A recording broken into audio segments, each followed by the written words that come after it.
guess I'm doing this. I'm going to start this off myself, get it rolling till everybody else gets here. They want to show this chart. I almost said chart. I didn't want to start the show late. So we're going to get it started. Hail to all the mods in the chat. Hail everybody out there. Let's play this intro. And I guess I'm going to boop. I don't know how I'm going to make that funny on my own. I don't know how I'm going to do that, but I guess we'll figure it out.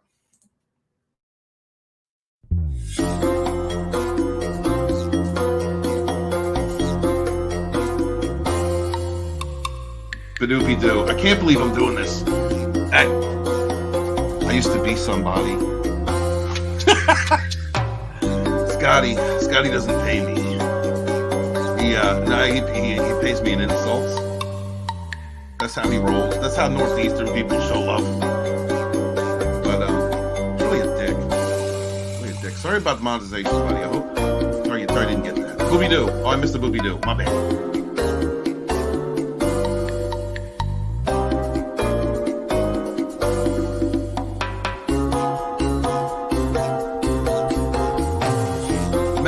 It's all good. You'll be late. It's all good. Do I have to keep doing that? The boopy doo thing? Do I have to? I missed that one. But am I supposed to do that?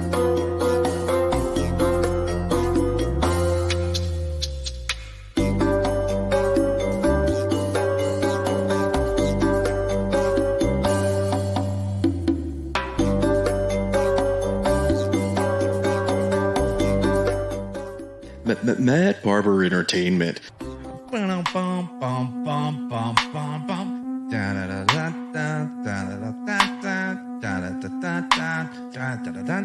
For life.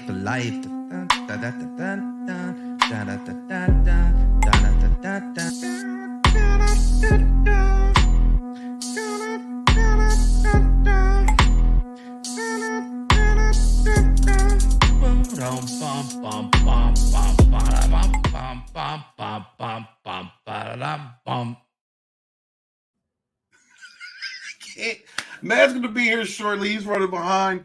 But thank you guys so much for being here. God, my head is so big on this.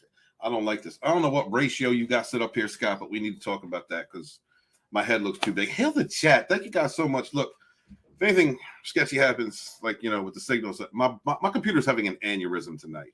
So just forgive me. And I appreciate you guys for being here. Keith Howard, hail. Good to see you, man. Thank you for being here. Elizabeth Young, nice to see you. Thank you very much for coming. Tina Bojan, how are you, sweetheart? She was going to be here tonight, but she had to get lurking and working. Totally understandable. Real life comes first. But thank you so much for being here and supporting us in the chat. Emotionally unstable amphibian, hail, brother. Good to see you. Thank you very much, guys. Please remember to smash the like button, share out the link.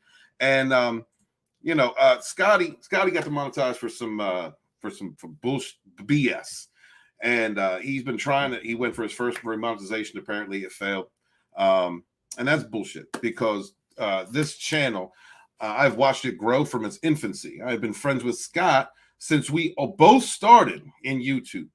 He has done nothing but excellent content. He's assimilated a wonderful crew around him. He's got excellent people at each show.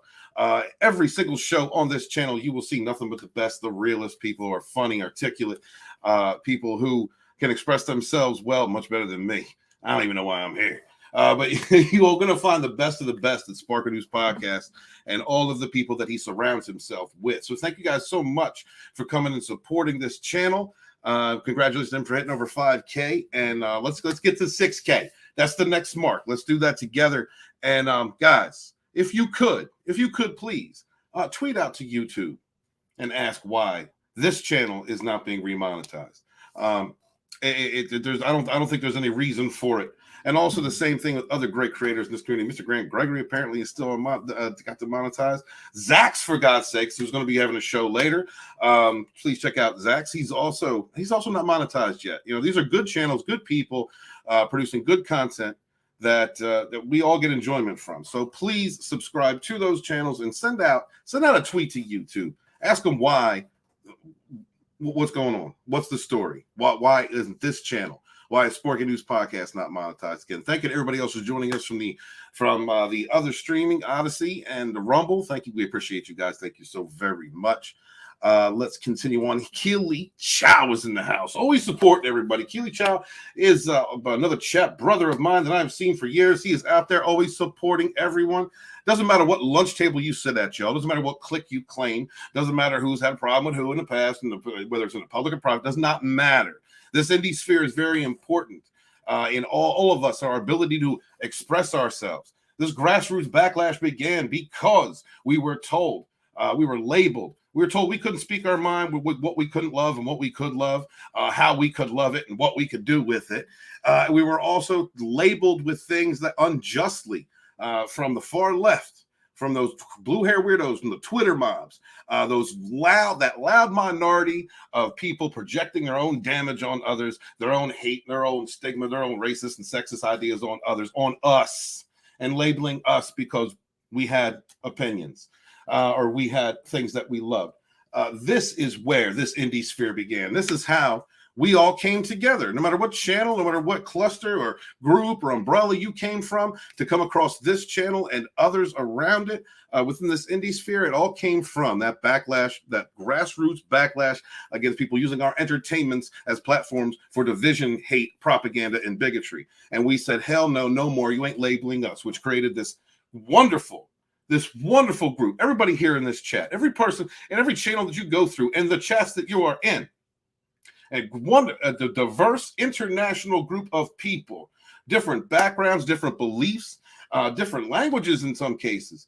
And we have all come together to fight for our moderness, to fight for our right to express ourselves, and not be shunned while we attempt to do it. There is no reason why this channel should not be monetized. None. Whatever gripe that they had was being done on 100 other freaking channels, and it was fixed.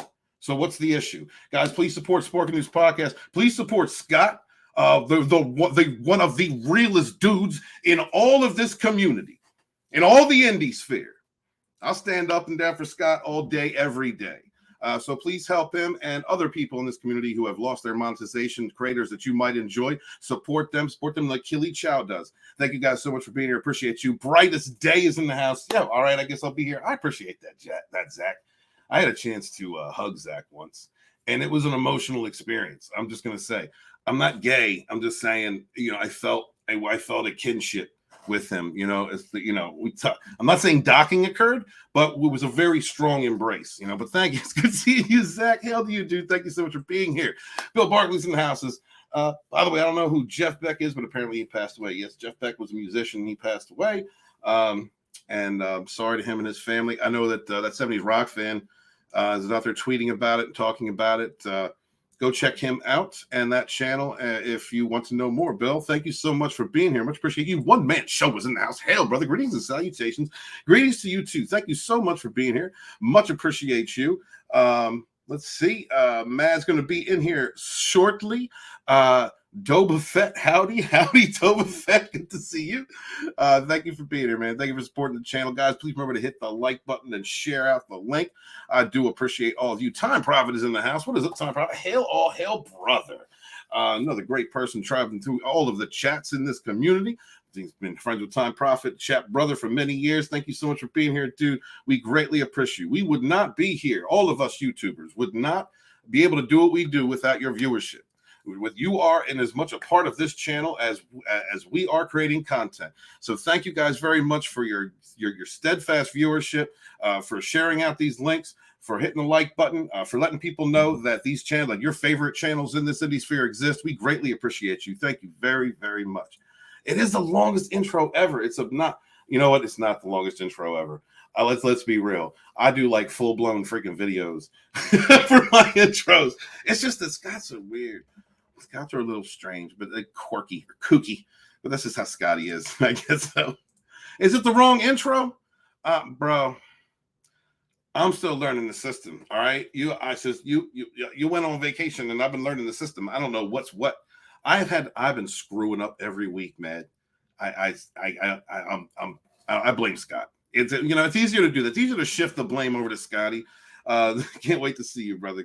Let's see. Ruben Christopher Haynes, what is up, dude? Good to see you. Thank you so much for being here. Appreciate you, Ruben. Great person in this community. Got a chance to meet Ruben twice now. Got a chance to meet. The very first fan I ever got to meet was Ruben. Very first person to ever see me in a crowd when I was on a meetup and go, Steve Walton. I was like, yes.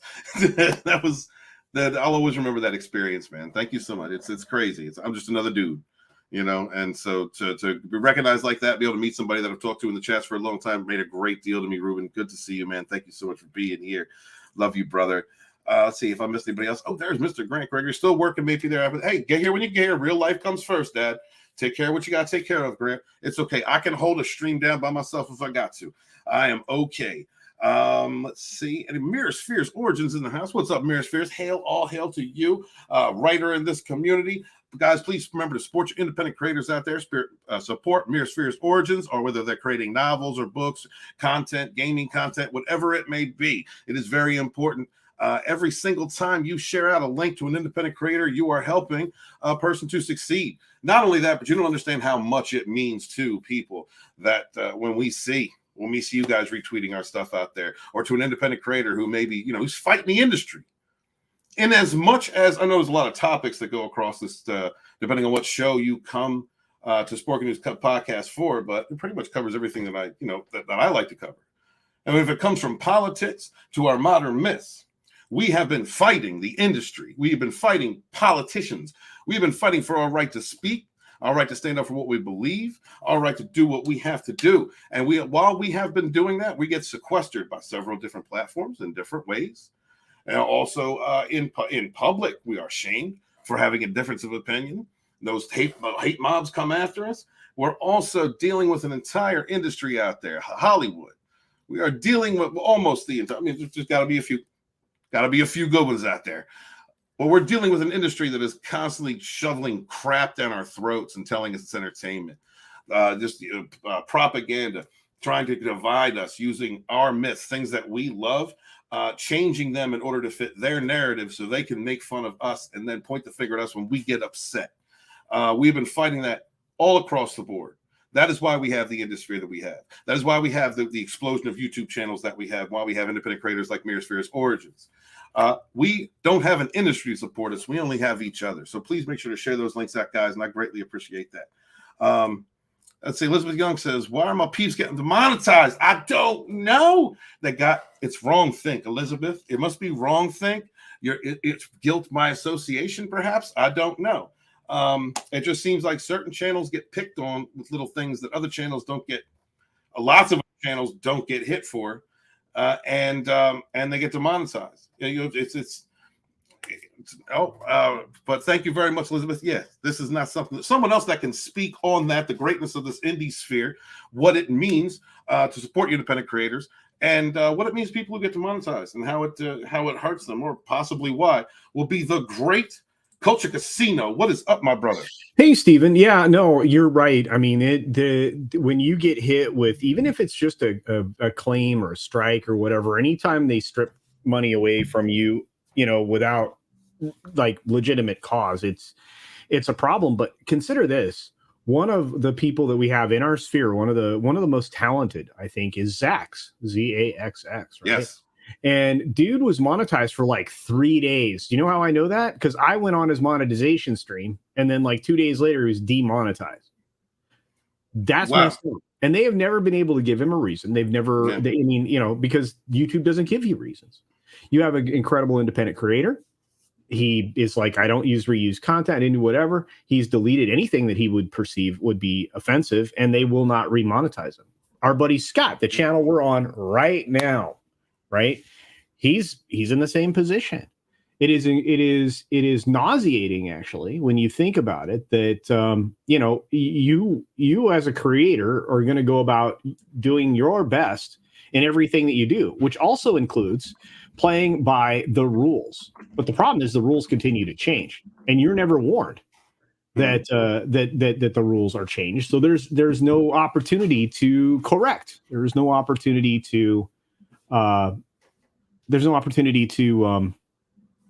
Remedy is a big thing in life, right? You make an error in life, you're supposed to be able to correct it. Yeah. If you don't know what the error is that you made, you cannot remedy the situation. Imagine your parent, like every time you did something I was about to go there. Okay.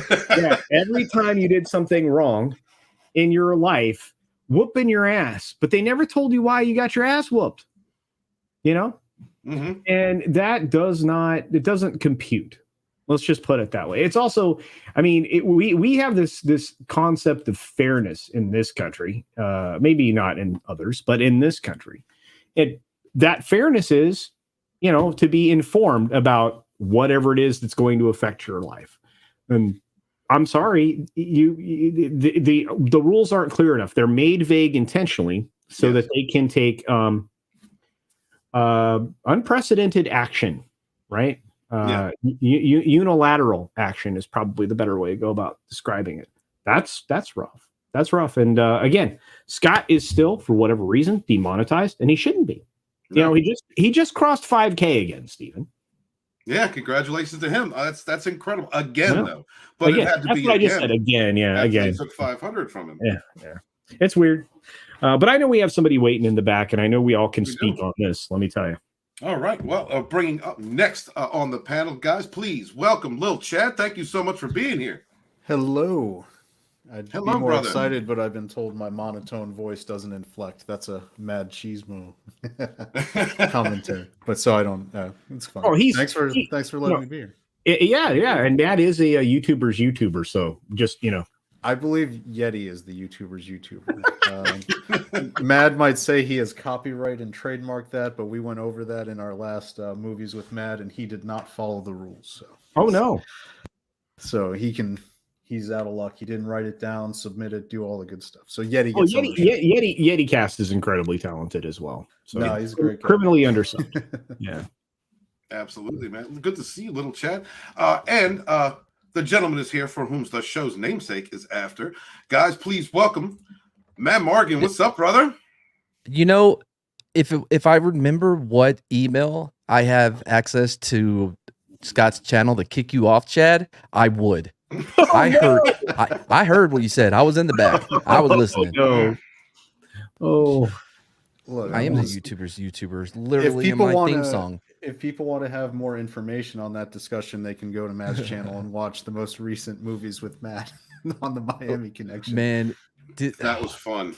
Wait a minute, Steven, wait a minute. You rewatched Miami Connection? Yeah. Well, no, because Chad and Slender hadn't seen it before, so it was important that they saw it. Friendship over, and had it recorded.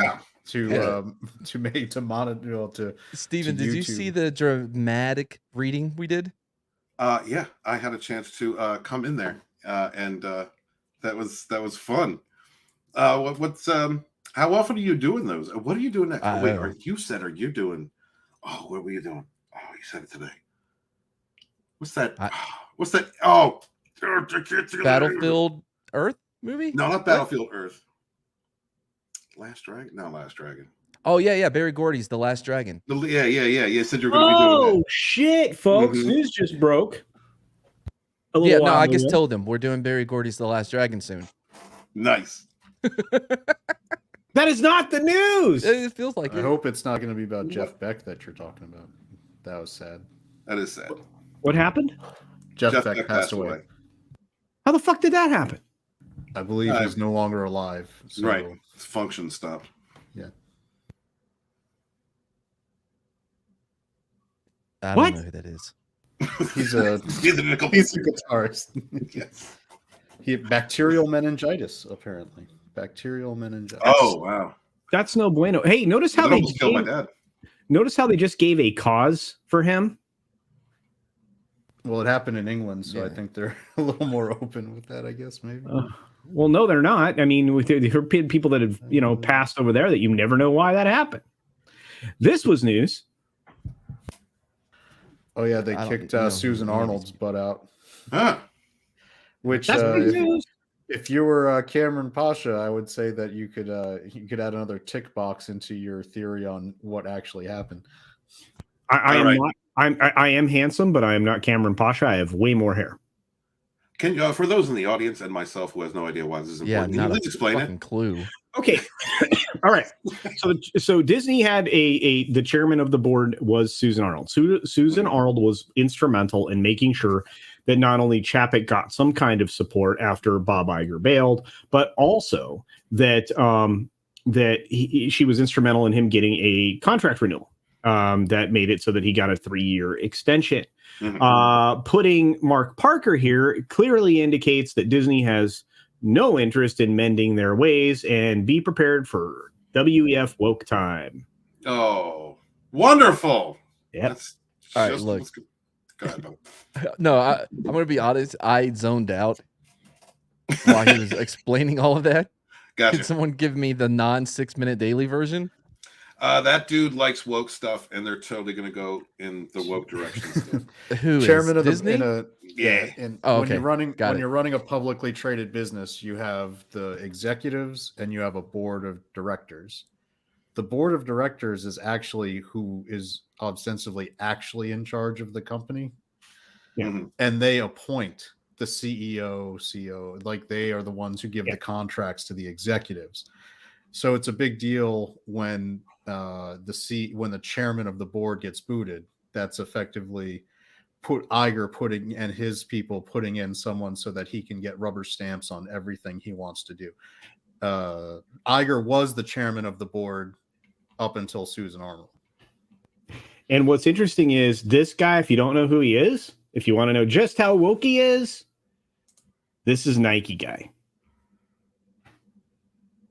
Oh, no, Bob Knight is Nike guy. No. No, Bob Knight is. He legitimately is Nike. Let me help you out.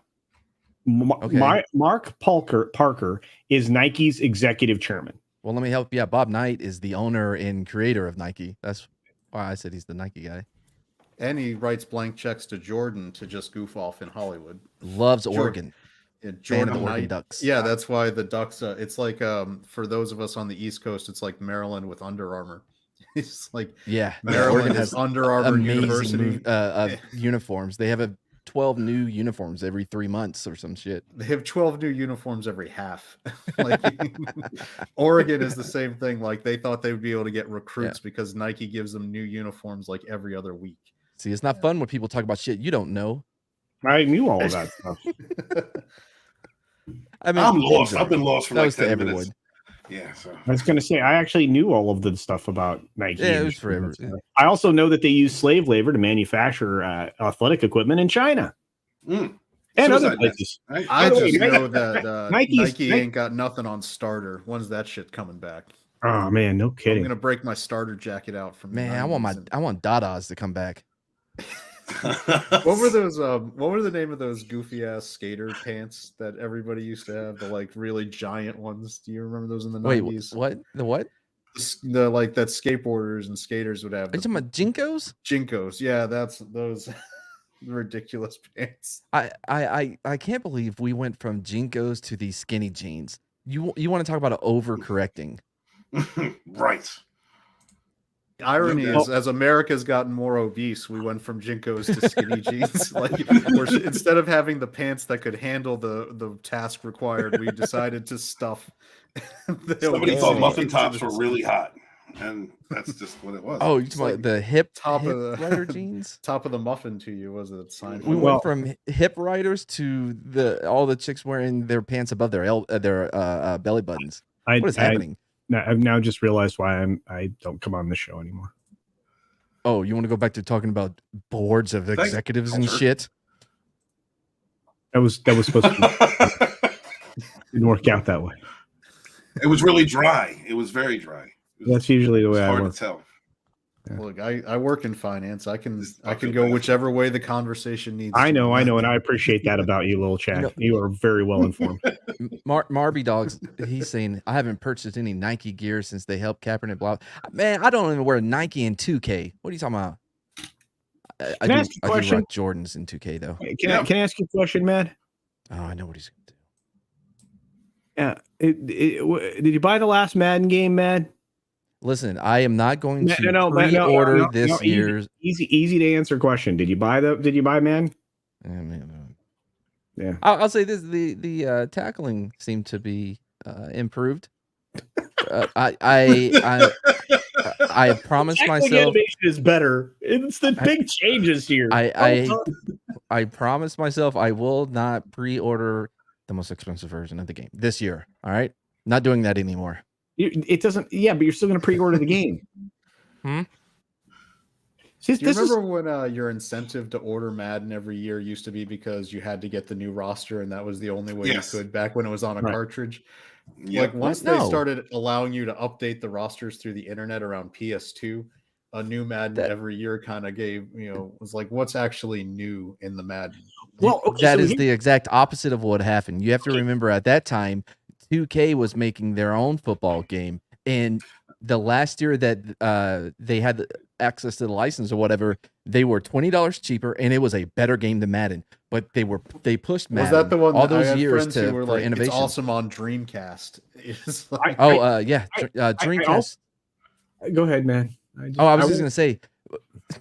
He says, "Go ahead." I just started to go ahead and keep stopping.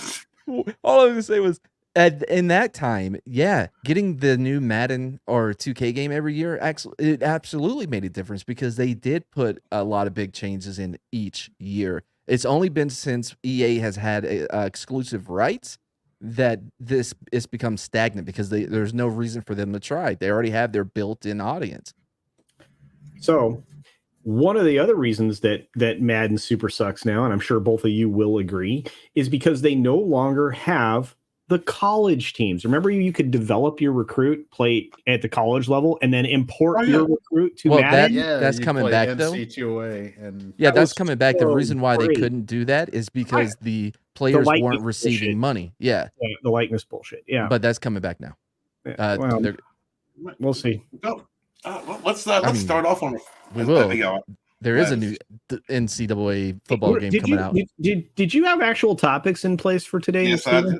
Okay, all right. Stop distracting them. Right, damn it, with your boards and shit. Oh, congratulations on the win, by the way, Matt. We didn't get a chance to get up after the Cowboys. Oh yeah. Game. I'm sorry, guys. 1 minute. Congratulations. Yeah, man. Yeah. What a game. I mean, Minshew looked pretty good, but he wasn't. It's all right. That the Cowboys have to lose in the playoffs. That's where we're gonna go. Man, I don't want to hear anything from the Giants down there. Listen, I mean, I swear that we've won Super Bowls in the last 20 years, so it's okay. Yeah, and we beat you twice this year. How about I think we beat the Cowboys each time on the way to the first Super Bowl in 2007. Well, that was Patrick Creighton's fault. He dropped that fucking pass over the middle. I was a Giants I remember that game. Yeah, dude, but the laces were out, so it's not his fault. The laces were out, Dan. Laces out. No, last thing on this, because I know nobody likes sports bar. Finally, the voice of reason has arrived. We've got not Mad Margaret. We got Mr. Grant Gregory from Australia. So thanks for joining us, Grant. See if you can get some control over the show. Hold on, last thing. The voice of reason. I'm actually at the moment. I'm eating bologna jerky. That's great. Interesting. Well, it's not really jerky. I left it out like 4 days ago and it dried out. So it's close to get the jerky. That's less reasonable. So we can move on to the topics real quick. Steven, we're gonna get a rubber match. I have a feeling that we will be playing again in the playoffs, probably in the NFC Championship game, and it won't be any excuses because I know when y'all beat us at the beginning of the year, everyone was like, "Oh, take that, yeah." I mean, we were playing Cooper Rush. What are y'all talking about? And then when we beat you, well, they didn't even have Jalen Hurts, so it doesn't really count. So shit. Right. So it counted. The whole team was there. Yeah. Quarterback wasn't that bad. And trust my roommate's a Cowboys fan, so you were coming through him. Trust me. But I can't wait. I think whatever NFC East team makes it in, whether you or me or Giants. Kansas City is going to be the Super Bowl again this year. You think? Dude, I watched. I think they're gonna their game from a week ago, 2 weeks ago, and the way that they scheme up their offense, the plays are fucking amazing, and it just made me look at Kellen Moore like you Manila playmaking motherfucker. You know what I mean? Like, I just think when it's the Bills and the Chiefs in a neutral site because of the crazy rules that are going to happen, like it is going to just be a boat race of scoring, just like the last championship game. It was awesome. Are we just going to ignore that Mad was inadvertently racist there by saying it was the Manila rather than the vanilla version? Are you just gonna skip past that? No, nobody thought that. No, because in my head I debated. Wait, is it vanilla or Manila? It's a Manila folder. Yeah, that's plain. Vanilla. Yes. What's vanilla? We're saying the same thing, Culture. You're just saying it with an accent. Manila envelope and a V. That's with an M. With an M. Guys, thank you so much for being here. We appreciate you. Please smash the like button, share out the link. Thank you for supporting us and all these wonderful channels. So please subscribe to everybody on this panel if you would. And let's get started with our very first article. Gina Carano calls out Hollywood reporters near Richard Newby as the journalist who sold out America. Exposes his utter ignorance. This is from John F. Trent over on Bounding into Comics. I like Terror on the Prairie actress. What's that? Nothing. Go on. Terror on the Prairie actress and former Mandalorian star Gina Carano recently ripped into Hollywood reporters Richard Newby, calling him the reporter that sold out America. Carano's comments came after Newby asserted that he would never stop laughing at the fact that Carano couldn't have her own Star Wars series, toys, books, or comics, or apparel. He added, she was so close. Well, she didn't just fumble the bag, she dumped it out, put it over her head, and cut off her own air supply. Wow. That's pretty harsh, huh? Fuck. Newby's comments were in response. It's really hard to do that with a duffel bag because there's nothing to really tie it up with. So that's true. Like I don't see the. Real quick, before we continue on, Slender Dad is on the panel. What's up, Slender Dad? Thank you for being here. Hello, hello. Greetings, brother. How are you doing today? I am well. Still any copyright or trademarked bits? Oh, that's right. What's Gucci, my ninjas? You better buckle up, kittens, because I am the YouTuber's YouTuber, here to give you a show or some shit. Yeah, where's your Slender's at? Your Slender's right here. I don't know what to say to this blatant copyright infringement here. Does Slender Dad sound like Lofty all of a sudden? Lofty? Who's Lofty? Yeah. You don't know who Lofty Pixels is? No. Oh, all right. Wait, are you talking about LDG? No, that's Pickles. Yeah. Okay, well, who the fuck is Lofty? You don't know who Lofty Pixels is? I don't know how many times I got to keep asking. Takes on entertainment, and yeah, that's about it. He gets inebriated with Yellow Flash on the Flashcast occasionally, and has interesting things happen. And recently started their own channel. So, yeah. Nice. Yes, Eric, I am the YouTuber's YouTuber. That means YouTubers watch me, not the other way around. Unless I'm on their channel, then I'll watch. Well, I don't know that you'll ever make it on Lofty's channel. I don't know who that is. So I don't give a shit. Despite working for the Hollywood Reporter, Newby would seemingly be unaware that Terror on the Prairie released exclusively on Disney Wire Plus, and at least at the time, in response to the user claiming that none of Carano's supporters bought a ticket to see the film, Newby replied, because they're not really supporters. I don't know. And he locked his comments too. He did. We've been seeing a lot of that lately. There's been a lot of chain blocking going on out there, from what I've seen. But Dan Slott, I think he blocked a bunch of people. Dan Slott's such a dick. I never interacted with him.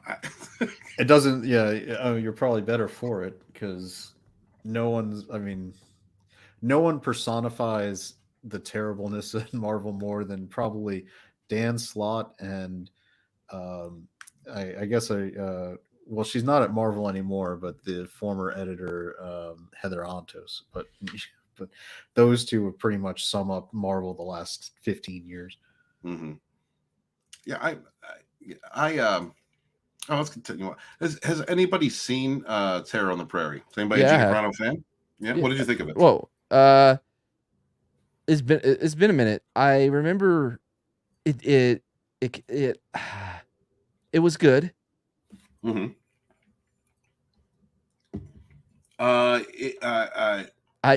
didn't even notice that.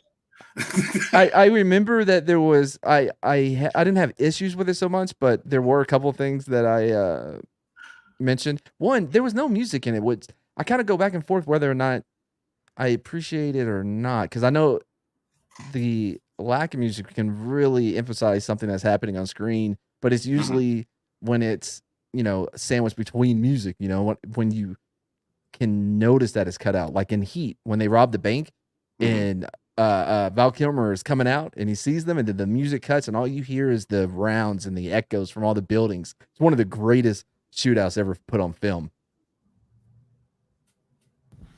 I don't want to say this and come off the wrong way, but Terror on the Prairie, nice, it's great. You know, Gina Carano got the opportunity. I'm glad that happened.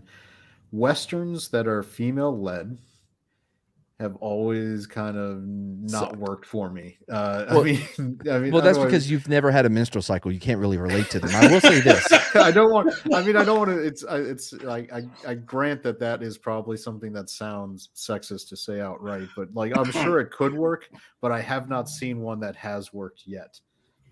They've always seemed gimmicky. Like, I mean, the Western. I grew up watching John Wayne, and you know, I've got a lot of years of watching Westerns under my belt, so it's not like it's something I'm not familiar with. So when it just doesn't work for me. I think Gina's great, and I think in the right stuff, she's awesome. I think a Western was probably the wrong choice to come out the gate with. I really thought Gina did a pretty good job with her performance. There was only a couple of times when I was like, oh boy, you know, maybe we should have ran that line again, but it was only one or two times. Overall, I thought she did good with what she was given, which is what all you really want from an actor or actress, whatever. I think that she can be very impactful in a movie, given the right role. I wanted because the producer of that movie is also works with Craig S. Zoller, who I'm a big fan of, and he did Dragged Across Concrete, Brawl, and Cell Block 99, Bone Tomahawk, right? And I really was hoping that he would have been put on this movie with her, because I think she would do very well. He a lot of times he's going to have a character that's very stoic and doesn't say a lot. And I think that, but his action is brutal and just nasty looking. I think that would have really served her well. Well, yeah, she probably could pull it off because, I mean, she's done that before. But I'll have to ask this question of little Chad. Did you ever see The Quick and the Dead? I did, yes. And I was going to bring that up because you know what's funny about The Quick and the Dead? It's still mostly a male Western. Yep. Like because of Gene Hackman. Not just Gene Hackman, Russell Crowe, Leonardo DiCaprio. Like everybody's in that movie, and Sharon Stone does one basically meaningful quick draw. Showdown. It's a great movie. Sam Raimi nailed it.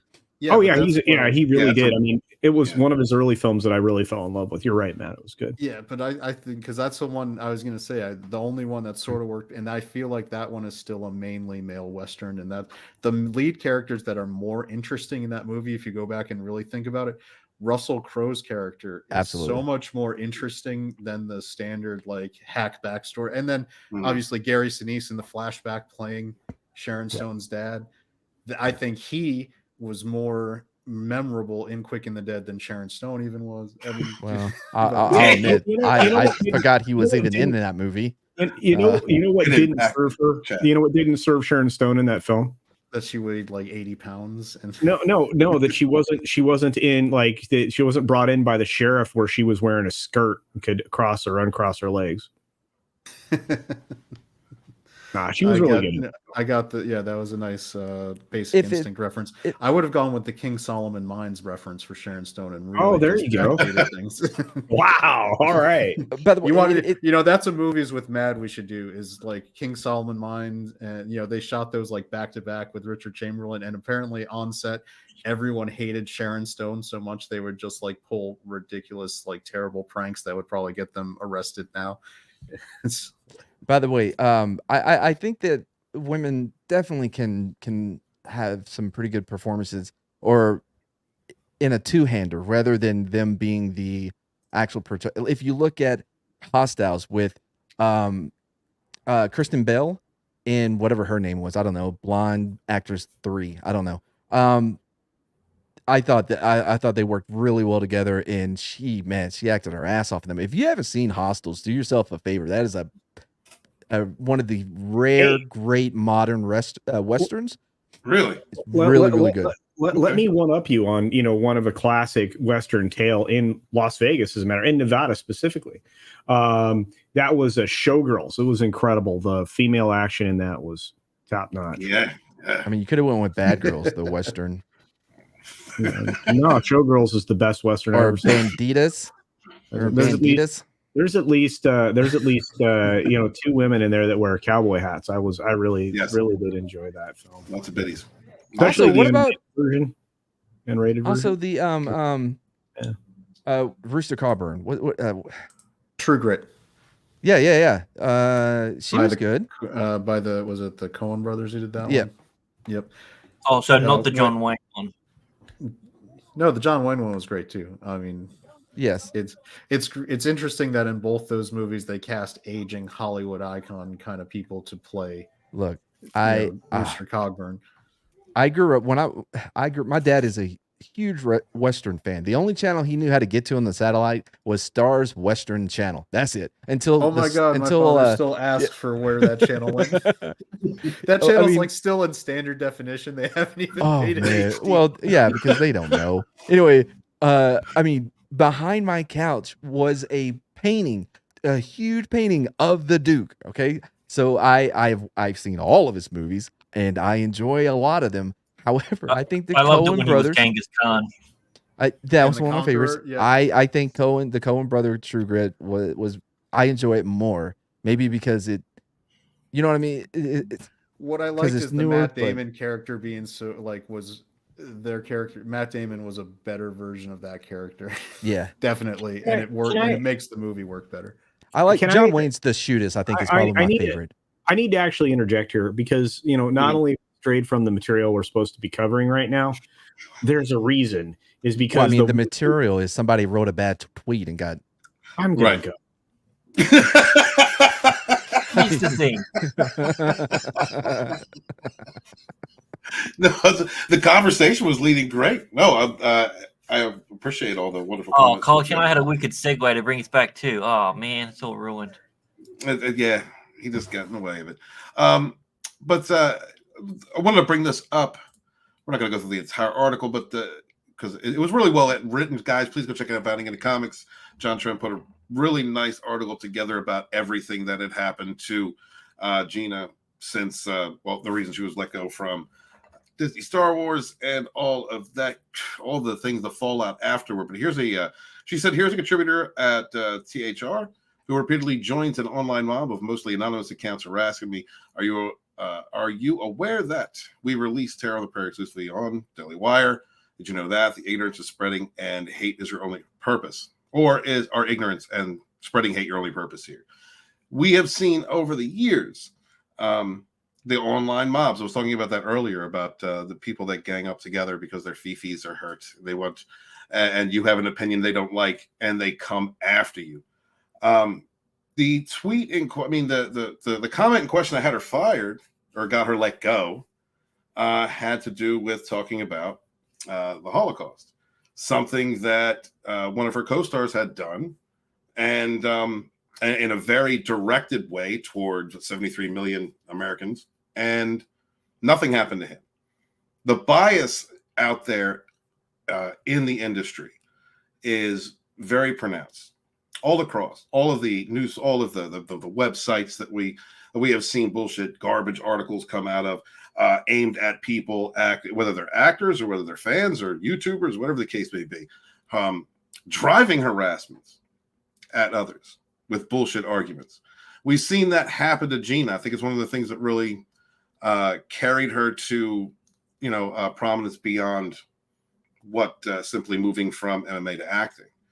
And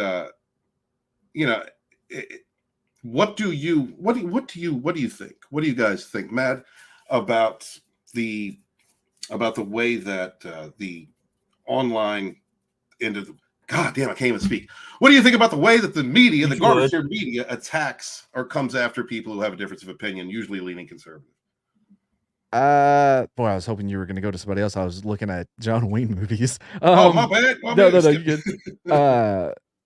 By the way, I think Rio Bravo me. Yeah. Searchers. Yeah, with Dean Martin. Yeah, I haven't seen many westerns. What? Yeah.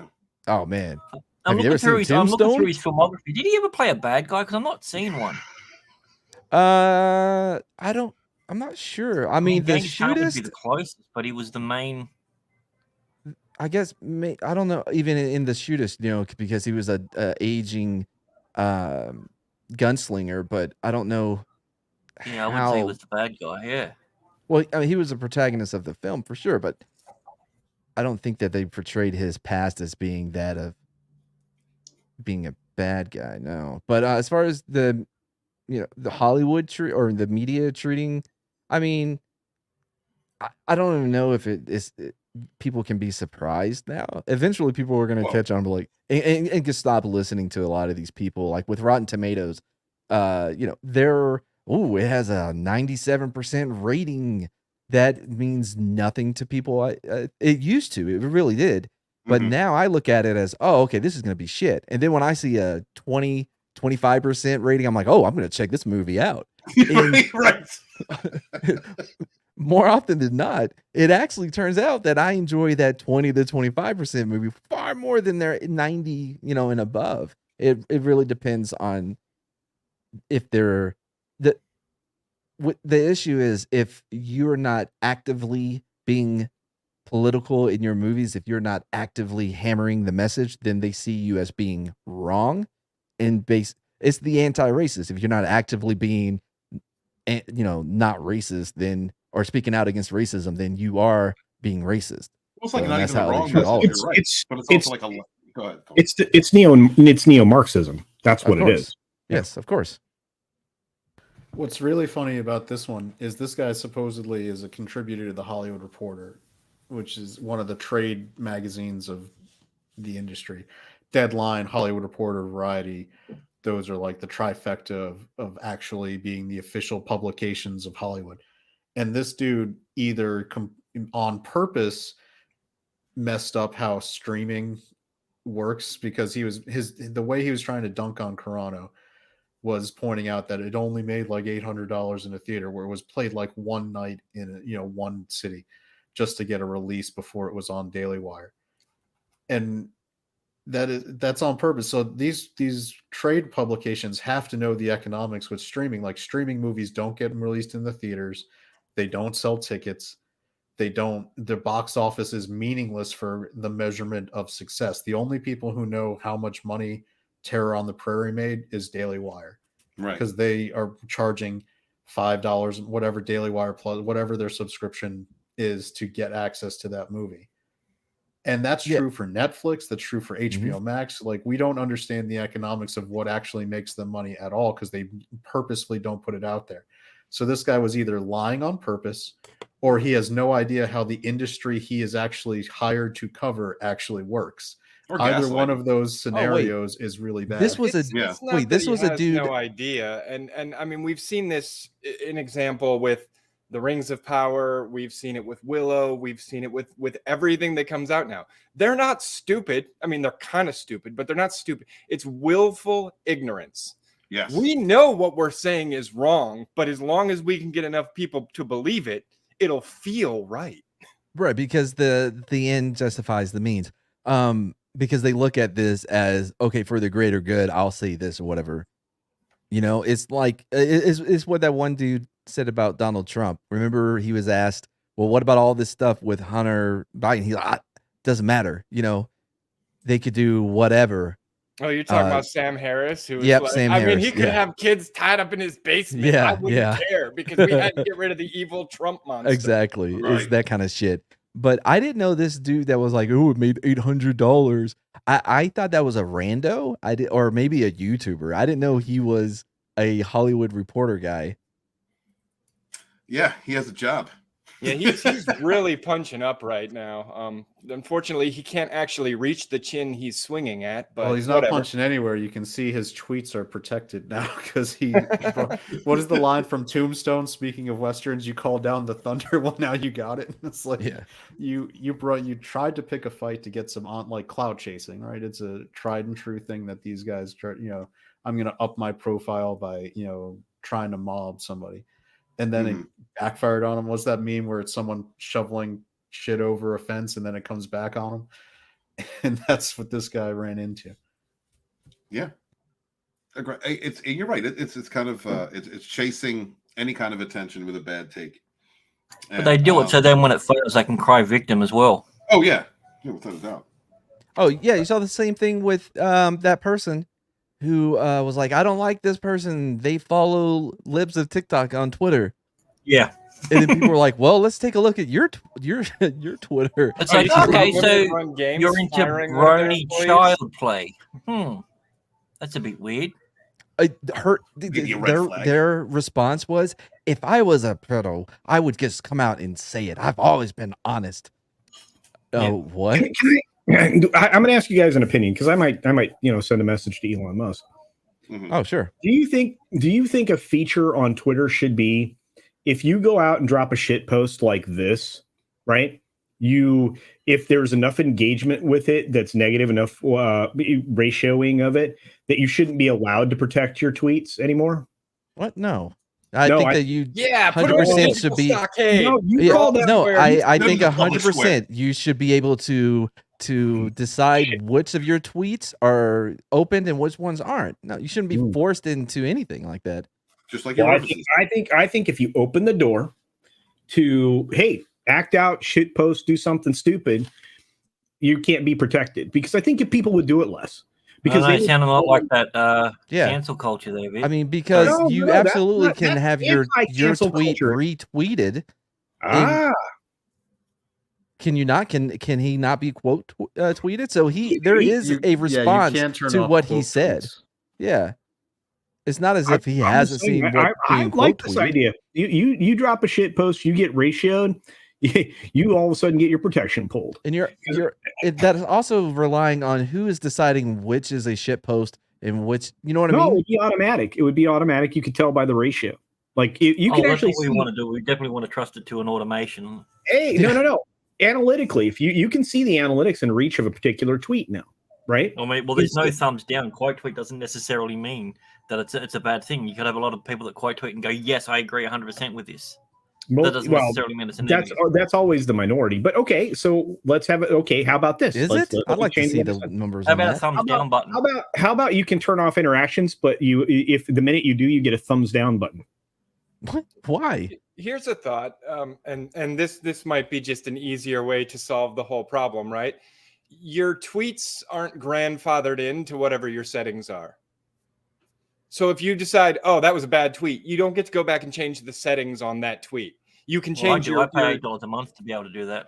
Yeah, well, you could change your account settings, but they would only affect new tweets, not ones that have already been made. That seems a little more reasonable than cultures. Yeah, that's kind of fuck them culture. It's like put them in the public square and start throwing stones at them. I like it. I'm not putting them anywhere. What's happening is they walked their ass into the public square. They said some really fucking stupid shit, and now everybody can respond to it. I think the move itself makes him look like a bitch, though. Culture. I think that move itself. Yeah. That's way more about him. I think there should be a mechanism in place for extremely bad takes that essentially people can just call out and give proper information. Because it is being called out though. It is being called out because of their quote tweets. You act as if there's no interaction with it. How about we come up with a reasonable compromise? Go ahead. They can't delete the tweet. Like once it hits a certain threshold I think that's of interaction, the tweet can't be deleted, because what a lot of these people will do is they'll go protect it, then they'll delete the tweet. And yeah, it gets archived sometimes, but I think if it reaches a certain level of interaction, what Twitter should do is not allow it to be deleted because it becomes publicly relevant. I would never use Twitter if that was the case. Yeah. The ability to delete a tweet, because you can change your mind and everything. You don't want that sticking up there forever. You might have said something in a moment of sheer ignorance, and you reflected on it and you want to go, okay, I don't want that shit on my timeline anymore. I knew I was wrong, but now I can't. So when anyone looks at my timeline, that's all they're going to see because it has the most interaction. Well, I think Chad's qualifier on that was if it has a lot of interaction, like what Culture is talking about, then it becomes notable in the public sphere of discourse rather than it being just, a tweet you had 3 likes on when you were 16 and put it out there. I think that's the difference between it. Okay. Reasonable compromise. Oh, I mean, I think that's when you look at what there's the way you can sue people for defamation, at least in the US, like you have to not be a public figure basically, because once you're a public figure, the rules change because it's expected that you're going to get coverage. I mean, we learned a lot about that with the Depp trial. I think Good. Oh, I was going to say, by the way, internet, check that out. We were all fighting, arguing over it, and we came to a compromise. Right. Yeah, we all agreed culture was wrong. Somebody write a tweet. No, I'm going to put this in my. I'm going to put this in my Senate, my Senate campaign sizzle reel. I think culture's on the right path. That when people purposefully try to step in it, they shouldn't be allowed to try to take themselves completely out of it. Like you should have to deal with. Apparently, he was playing soccer, so he's doing his halftime oranges now. Take a breath, culture. You can breathe in between oranges. Don't eat the peel. No, eat the peel. Don't be pussy. I totally agree with culture. I think at the end of the day, I mean, if you want to talk shit, you don't just get to erase it. So you say there needs to be like a fuck around and find out graph for each chart. No, but maybe if somebody quote tweets your stuff, when you delete your tweet, it doesn't delete every instance that everyone else pulled to talk about. Right. Because there are so many times when like I've seen things on my feed and it's like, I can't believe this person said this. And it's like, well, this tweet has been removed by the user. And I'm like, I don't know what that person said. I guess I never will. I do like the idea of calling it the fuck around and find out, portion of Twitter. Like, the fuck around and find out algorithm. It's like the threshold is 1,000 tweets and everybody's just got like an automatic app that deletes their tweet at 999. Yeah, but then if a tweet farts in the forest, does anybody smell it? No. That was about another beat. I think it's about another beat of silence. I know. I was waiting for the extra long silence. It didn't work. Sorry. I was about to say, "Shut up, Yeti," and then I realized it wasn't Yeti that said that. What are those? What are those there? What's happening? That's you can tell me. I'm not trying to misgender nobody. The Vice News came out with a great article saying that some trans people are preparing to flee the United States and seek asylum abroad.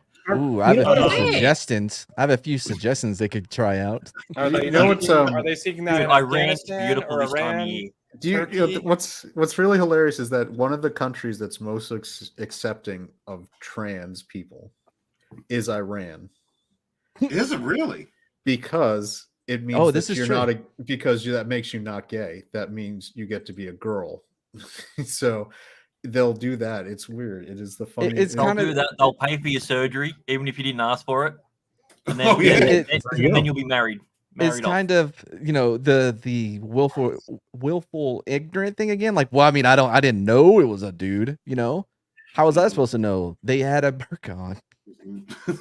Couldn't see the atoms. Well, I mean, if you're thinking about it logically, if you're trying to have the logical argument with someone who's got very strong religious beliefs, if someone tells you that I'm not homosexual, I was born in the wrong body because I was meant to be a man or a woman, and that aligns with their concept that God only intended there to be men and women, Iran, that's why those people are like, okay, go have the surgery. You're a woman.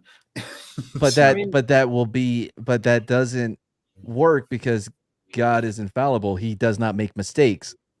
That would be the counter. I will say Iran isn't the best at. This is purely in jest, but if they go to somewhere like Thailand to seek asylum, they're going to have to step their game up because the competition is strong. Yeah, we got to see how they handle a ping pong ball first. That sounded like very much personal experience there. I would love to hear some of these stories. He was in the Navy. Of course, I was in the Navy, Thailand. but I'm not going to talk about that. Oh, okay. So you went to one of those basket locations. Right, the ones where they lower the basket and it spins? Yeah. Man, I've only heard tell. Yeah. Well, let me tell you. I'm lost. Do we hit a whole other level of gay I'm unaware of? That is the worst. I mean, you don't know what's in the basket. That's what I'm saying. Good. You have no idea what just showed up. One thing I'll say is, for as much as a lot of us have even online or public, or have complaints about the way things are going in the direction and where things are at in the US. Comparatively and objectively speaking, the United States is light years ahead of what it's like to live in 90% of the rest of the world. And even that other 10% that may be okay is got other problems that you're going to run into compared to like what you think you can get away with. Do you know that like the US is the only country, as far as I know, still that has a First Amendment, and you go to any other place and you can get knocks on your door. Hey, did you post this online? Because you wrong thought online. So you're going to you're actually going to jail now.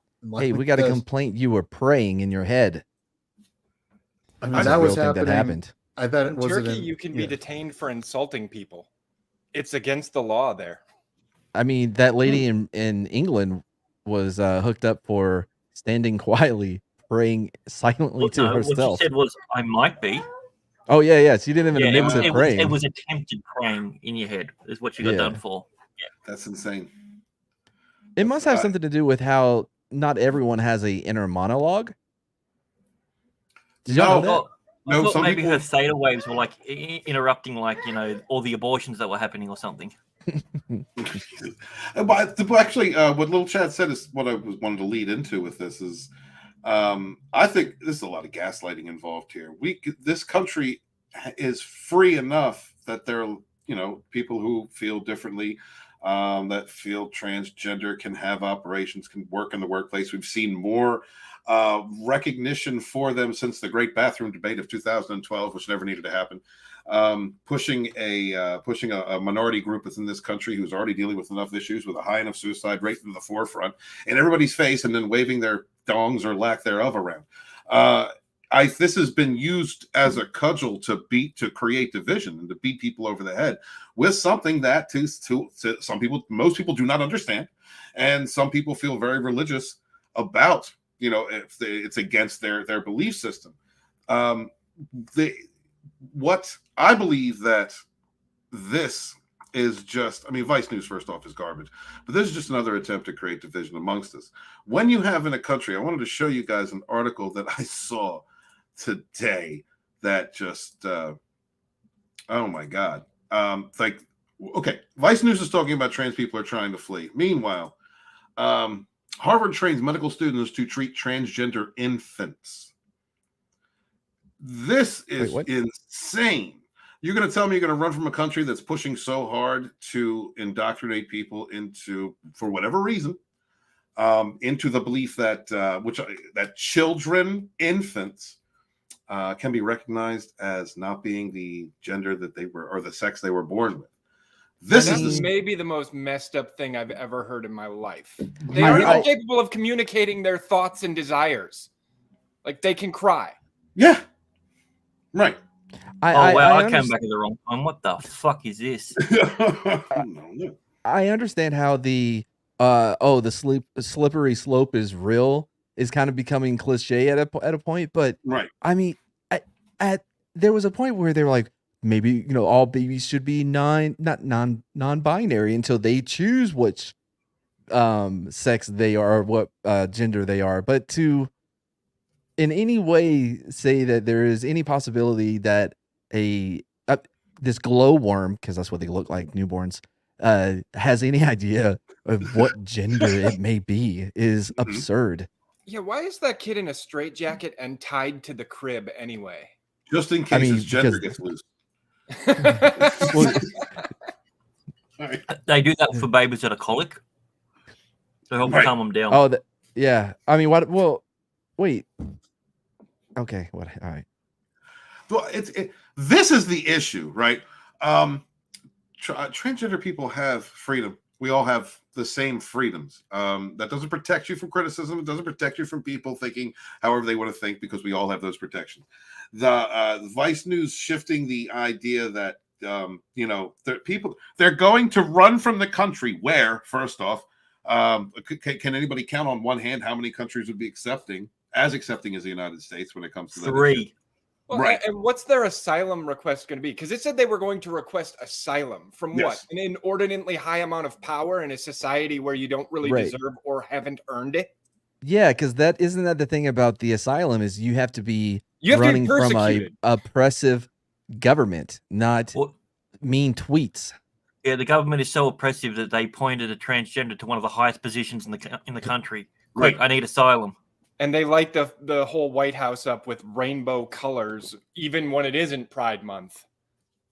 I know. Right. I've been thinking about this for a while, because I used to make the joke about how if your graffiti is the same slogan that is being used by major corporations in the government, you're not fighting against the machine. There's no rage against the machine. Yeah, and I think that as whatever you want to call us on this side, conservatives, right, whatever, I think we need to stop acting as though we are conserving what was. We need to stop focusing on, man, remember back when it was like this, and start treating it as, man, this is what it could be if we could make these changes. If this country will be better. Don't make it great again.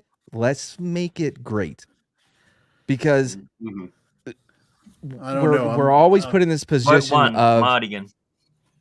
I'm just saying, I don't know. I feel like I'm having my red gun tea, and I just want to conserve what's already been. Well, what I'm saying is, it always puts you in the position of being the establishment and being this antiquated idea of thinking, when really it's the exact opposite. It is the other side that is in power across the board, whether it's through media, in social, areas of life, government. They are the establishment, but yet we somehow still treat it as though the right and the conservatives are the ones that are, somehow the machine. Mm-hmm. Does that make sense? Yes. Yeah. No, I understand, because first off, they're all working together on most levels. Well, it's not a left or right thing. It's our governance and the people. That's the way that I see it, man. Well, to a degree, yes, but there are plenty of people that are in that sphere of the right or the conservative that aren't a part of it, that are actively trying to change things. Yes. It's not a. Yeah, you're right. Put a blanket statement on my part. There are people out there who are trying to affect good change, but unfortunately, the machine has been geared in one direction for so long, and that direction is keeping conflict between all of us. One thing that Forbidden Ruler says, trans want to be the rulers of everything. No, I don't think so. I think we have been conditioned to believe that. Believe that the transgender debate is something that's been going on for almost over 10 years now, as a hot button topic to get people emotional, off balance, and distracted from some of the real problems that are happening, which is what people in power usually do when they're doing dirt. I don't think it's all the entire trans community, but you are dealing with people who have, issues. And some of those issues are emotional, mental problems. Easily whipped up, easily confused. Like it's not a disorder. It's a symptom of something else. Usually depression is so deep that a person feels like they need to radically change something in their life to try and get out of that depression. Right. I don't know what the treatment is, but I don't think gender affirming care is it. I don't even think it's necessarily depression. It could literally be complete affluence and boredom. They just want to do something. Nothing satisfies any of their needs. So they try and change everything drastic about themselves. Well, for some of those, common as well. I think you guys are spot on for some of those issues. I do believe that there is a percentage of the population who is born, who is cooked in the belly, in the womb, a little different than the rest of us, and they do feel feminine when they're masculine, or masculine when they're feminine, whatever. There's all different shades of gay. I'm not judging. Yeah, but we used to call them tomboys and femi-lads, and everybody was okay with them. I don't know anybody who used the term femi-lads. Yeah, that's the first time I've ever heard in my life. He said batty boy. So if there was a real feminine male, he was a batty boy. Or a lady boy. Well, no, actually, that was different. That's in Thailand. That's Thai. Yeah. You're back in Thailand. Yeah. In Australia, they'd be like, yeah, man, two meats are always rooting. They are. I believe I think there's there's a sphere unto itself with those levels. I've known transgender people, so I think, but hitting on what Grant and Slender Dad were saying earlier, I think for a lot of people, it's an attention grab, and it's been made that way. It's been popularized like that. You know, if you're fighting the good fight is cutting off your wiener. I think it goes along in a part to the emasculation, the destruction of the nuclear family. I think it has a lot to do with just whipping up hysteria within an age group that is already having enough problems trying to figure themselves out. We all remember what it was like to be a teenager. They're already going through those changes. And now we're throwing on top of that, hey, if you feel like that, you might be a girl. And then entire institutions that are now being built to affirm that and condition young people. It's child abuse, in my opinion, conditioning young people or adults and pressing their beliefs onto their children. And it became such a slippery slope, too, because they got their foot in the door with the pronouns. It's like, I'm going to tell you how you're going to address me. And now it's like, I'm going to tell you how you're going to think about me. I'm going to tell you how you're going to feel about me. You're a bigot if you won't have sex with me, even if you don't like me. Like, oh, yeah. Okay, you don't get to dictate my thoughts and feelings and the way I talk and how I observe the world. You aren't my eyes and ears. It's so hard for people to believe that Harvard would actually do this because babies, infants, they have no sense of self. That sense of self is not a thing until you're 6 months, maybe a year. I can't remember the exact timeline or whatever. It's when something is usually is when they cut you off of breastfeeding or whatever, right? It's that moment of, oh, wait a minute, I want that. Oh, I'm a me. Until then, they're just part of everything. When babies start actively looking at their hands and feet, that's when they know they've got an idea of themselves. Right. Right. So the idea that they could be transgender before they even know that there's a them is absurd. Imagine the wacko parents that begin to press this upon their infant, right? You're supposed to be the protectors of this child. You created this life. You brought it into the world. It is your job to raise and protect it. And their first instinct is to mutilate it and begin gene therapies. Or little Timmy went for the Barbie. Let's get the scalpel. It's like you have 100 Barbies in front of the kid and a truck at the opposite end of the house, and they went, well, he went for the dolls. So it's clear. The next step is they're gonna be like, well, actually, my fetus is transgender. Mm-hmm. By the way, I only ejaculate transgender sperm now. Like, when's it gonna stop? I don't know. I have no idea. But I mean, in my opinion, it's not a slippery slope. It's a fucking water slide at the moment. Absolutely. And so while Vice News is writing articles about they feel so unsafe, the transgender people have to run to other countries, which is looking for asylum.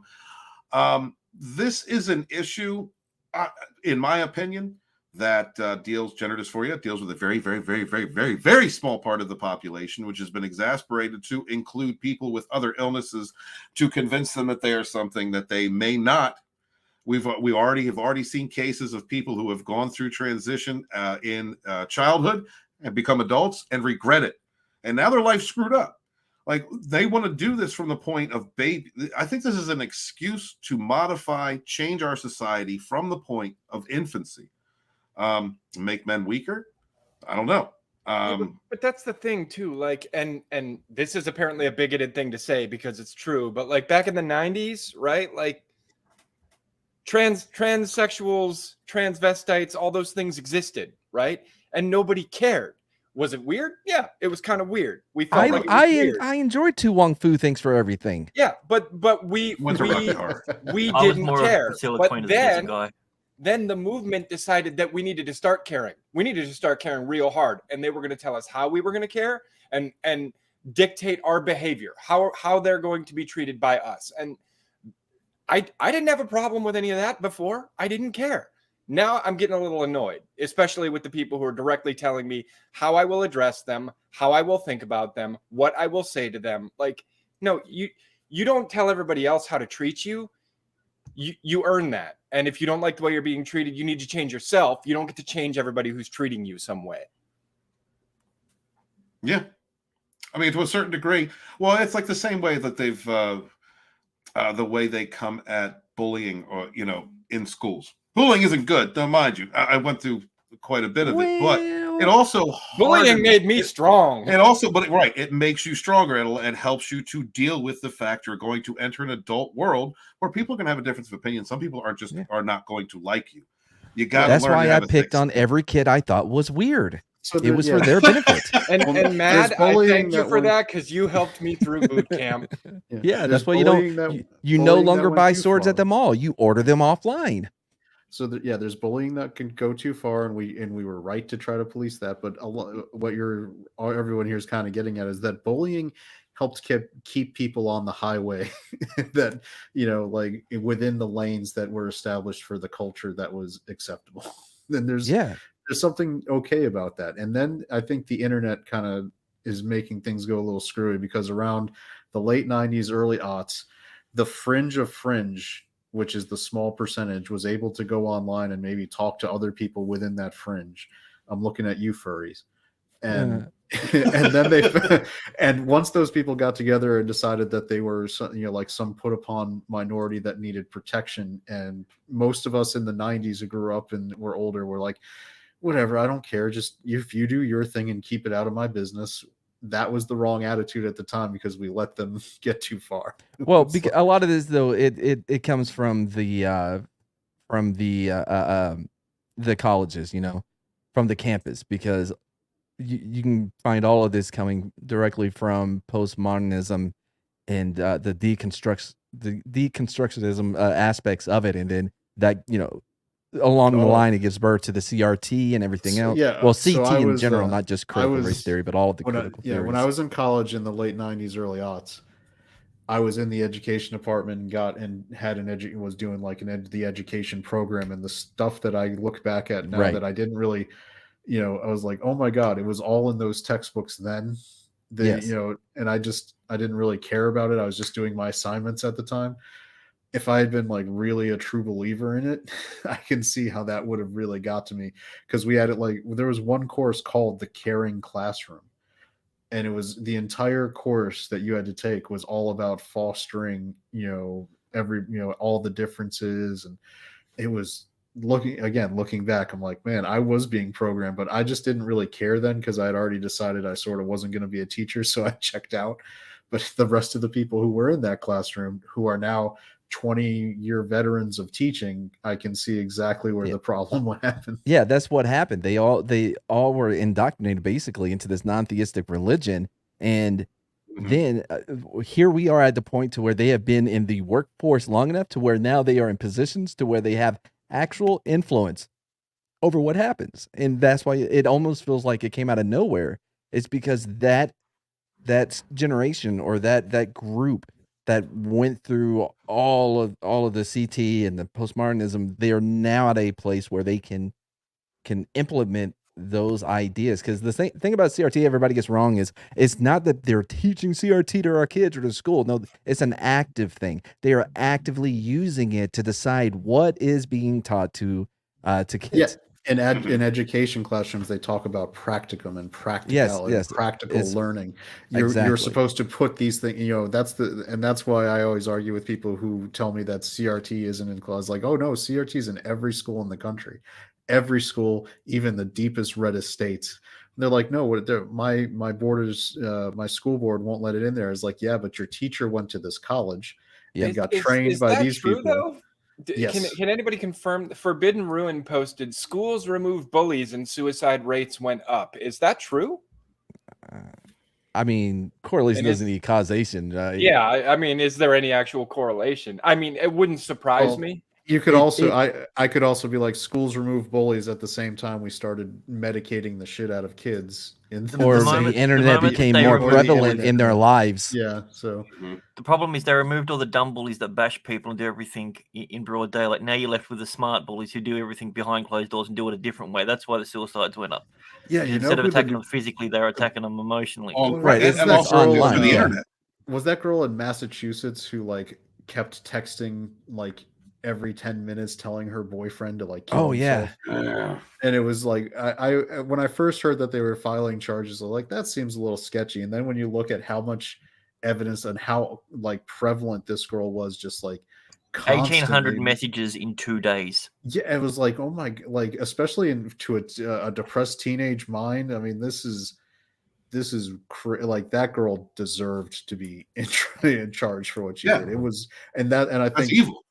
I think Grant's right. Those are the people who are bullying now. We have given them PSYOP level like tools that weren't available to constantly 24/7 attack people in a way that wasn't available. You used to be able to go home and have it turn off. By the way, Brahma, come on, man. Snapchat, that's the social media. I believe that suicide started going up when MySpace really became available. Because you didn't see this in the AOL chat rooms. You never saw shit like this. Never. Well, I mean, that's because when you were on Prodigy never caused an increase. Or that's why Tom never committed suicide, because he was friends with like everyone on the platform. Yeah, Tom was everybody's friend, wasn't he? I miss being able to put music on your profile. Change the background. Yeah, it's weird that technology's changed so much, yet it's just so bland and boring now. Well, isn't that how it always is? And I think Madden, it's like a Madden game. Yeah, is a great example, because as technology has advanced, they have taken away features that they used to have at older versions, and they still haven't replicated a lot of things that the 2K NFL games had. Dude, I played an old UFC game on PlayStation 3, and the features that you had just on UFC, there was the commentary inside, there was the breakdown, everything, there was the entrances. There was so much. I went, holy shit! The new game has nothing in comparison. But you're complaining, Mad, that EA ruined Madden.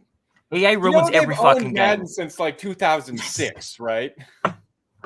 EA has been making Madden since like 1990. Well, here's the thing, no. EA ruined Madden as soon as they got the exclusivity deal. That was the problem. Yeah, that's what I've always said. And they picked that up in 2006. And the same one did 2K, because 2K also lost the license for NBA too, right? At the same time. They're the only NBA game that comes out. I don't think it's a licensing thing though. I think EA's last NBA live game was so shit that they decided, you know what, we got Madden. There's only one sports game that like is legit, really, and is Sony's Major League Baseball game is like ridiculous. That one is top shelf, but I doubt you guys are playing baseball. I love the baseball. Yeah. I listen, because I'm an Xbox guy, not a PlayStation guy. It has been years, probably 20 years since Xbox has had a legitimate simulation game rather than the arcadey. I'm a little kid playing baseball or whatever the hell they have. And they finally came out with MLB The Show for Xbox. This is their second year with having it. I bought the first one. I'm like, man, it's a good game. I really, really enjoyed it. So I bought this year's game. I'm like, oh, they didn't change a goddamn thing in this game. It is identical to last year's.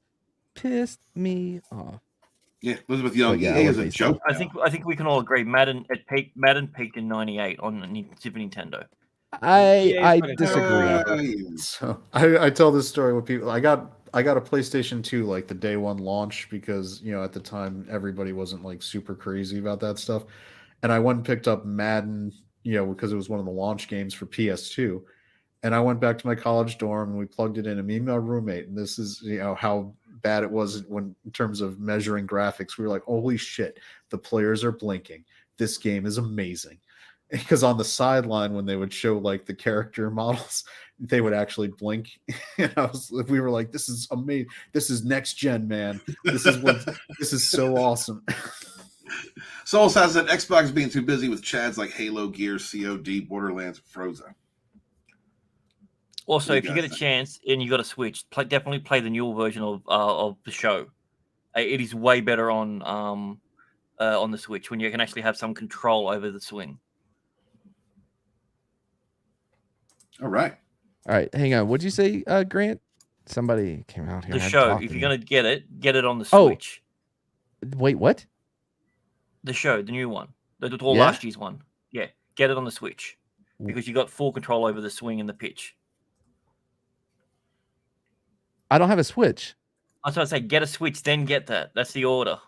No, believe it or not, I'm a grown up. I don't need. I mean, if I feel like the Switch is for kids. Also, Steven, you're muted. You were trying to talk. No. I wasn't trying No, to he was interrupt just y'all. miming. Yeah, I was just saying damn to Fletcher, who said smash the like button like teachers are smashing students. That damn. That's Also, Matt, Damn. Switch is a good system, so you're wrong. Shit. Okay. Let me know when they make grown-up games. I just told you You the know, show. They put that the one. Switch is actually getting more uncensored like Japanese games than PlayStation. I don't. so- Oh my god. I don't care You're not. about I know Japanese you don't games. play I don't know Japanese. JRPGs or whatever. It's like, I'm Wait, not Yeah, gonna- have Junior- you seen Junior your role-playing avatar games? right now? You're a furry. No, I have my Spider-Man underwear on. It balances it out. Thank you guys out there so much for being here. I appreciate you being in the chat. Please smash the like button, share out the link, and make sure to subscribe to all the wonderful panelists here today. Much appreciate you. And while we're on Game Talk, might as well switch to the last topic, explaining the controversy surrounding Hogwarts Legacy. Is anybody gonna play Hogwarts Legacy before we get started? Anybody? I am. Here's the thing. I had no interest whatsoever, but now I'm thinking about picking it up. Yeah. I'm kind of with Slender on this one. I've never read a Harry Potter book. I have not seen a single frame of a movie from Harry Potter. But I'm like, you know what? Maybe I'll join these nerds in playing this game just to, Oh man, you know. I almost Thank feel you. like if they hate it this much, it must be because it's actually really good. That goes back to the Rotten Tomato rating, where if they're telling me it's a 25%, I'm gonna check that shit out. Right? Yeah. Exactly. If people are coming out and hating on a game, like, and I don't even know why, that puts more in, or a movie or a show that gives me more interest to watch it. Or a game. Yeah. I'm just waiting for Anita Sarkeesian to come out and just say like, if you buy Hogwarts, you're just perpetuating the patriarchy and just be Well, like, they watch hate the it because sales it's- just skyrocket. They hate it because it's J.K. Rowling, right? Right. And- Yes. And honestly, like she She had probably had nothing to do with nothing it. to do with the creation of this game. Not a damn thing. Oh, she's just She had getting something money. to do with cashing the check. That Oh, this is. Oh, I'm this sure is she'll money, get like- royalties. I if anybody has direct deposit, I'm sure I don't even know her name. What's her name again? Jay. J.K. Rowling, richest. Yeah, woman that in one. England. She's richer. Also than known as the kings J.K. and queens. Fatstacks. I am pretty sure she has direct deposit set up with her bank, so she's not gonna have to go cash a check. Yeah. She's not Or worth. maybe she's like. Well, no, Hans she'll get one of her Gruber's servants and to do has, it. non-fungible bearer bonds. Oh, bearer bonds. He's got a safe full of bearer bonds. Like, Yeah, they came at for those of you who don't know, they came at Rowling because she's a feminist and she's a leftist, but she wasn't leftist enough. Well, she's a she- turf, though. Turf. Yeah, she's a She's- turf. She's not one of those third wave feminists. She's like a first wave or something. No, she's a fourth. Wait, or is it fourth wave? That we're Who on? knows? Whatever, it doesn't matter. But I she's a like to turf, think of though. it like Coca-Cola. She's what is it? A feminist classic, as opposed. To I don't Right. think so. I Still- think still has the she cocaine is in it. No, I think Matt's she right. is They a call them tr- TERFs. I can't remember Yeah. what the hell the acronym stands trans for. exclusionary radical feminist. Feminist, That's yeah. right. Yeah. Normal women. But not surf. They're Well, different. Right. Yeah, In their serfs feminist are- club, there's no dongs allowed. It's all vaginas. Surf is sex- sex worker exclusionary radical feminist. Yeah, Feminist, surf and yeah. turf. I didn't even know there was a thing. I have no idea who Lucius Malfoy is. Who the fuck is Lucius Malfoy? It's one of the avatars you have where you Oh, is think it? it looks like a vampire. I mean, I have a couple of those. Is that Is that Is that- Lucius No, Malfoy? No, it it's looks the like one it with now. the long platinum hair and the cane. I mean, that says Oh, that that's just sounds right. like you, every you vampire. do have a Harry Potter avatar already. This one? Yeah. Yep. There it is. That's Lucius Malfoy. I just thought it was a local vampire king. You know, even San Antonio, we have a vampire king. Yeah, And he you're looks a exactly nerd. how you That's think what he it would is, look. Nerd. He has greasy, long black hair and a trench coat. Who made him a king? So he's a lost I don't know boy. how it works. Must have Wait, like the right people, the right person. Matt, I've got an idea based on for your next video. What your next video you need to do in your title say it was sponsored or it was partially written by JK just to see the views come in. And then have the legalese at the end. You're like not at all endorsed or read or No, not and just go. No, by not the author. Jake, he's a bloke down the road. I've actually been squirrels out of a garbage tin. I've actually been interested in this. My son wants to play this. We've been watching the ads as they come out. So I've been looking forward to this. I did it before I even knew there was a controversy. But now I don't even care. I'm still going to play it and enjoy it because this is just a BS argument. Yeah. Avalanche Studios has finally shared more information and gameplay for its highly anticipated Harry Potter video game, Hogwarts Legacy. The game seems like a dream game for fans of Harry Potter. Finally, they will be able to attend Hogwarts as their own personal wizard, learn spells through Defense Against the Dark Arts, hang out in the Hogsmeade, and fight dark wizards in a beautiful-looking RPG. Hogwarts Legacy has everything the fans of the franchise have been asking for, but the game is surrounded by controversy, where that it will have to face as the release date nears. Not only has J.K. Rowling garnered criticism over her comments regarding the trans community, but the story of Hogwarts Legacy has also been called out for being anti-Semitic. Has it? What? When? So okay, hold on. Now my interest is piqued in this game. What's going on? I can explain this to you because it's from they're equating the house elves as Jewish people, like Dobby and all that. They're saying that they are drawn and depicted as Jews. No, it was the goblins that run the bank. They're the goblins are the Jewish people. So I guess it makes sense because they're handling money. This has been going on since the Harry Potter books came out. Back then it was just no one cared and told these people to fuck off. Are the lawyers who specialize in wizard law, are they goblins as well? Because there may be a theme. No, they're not. And, so and it was here's the the bankers. thing.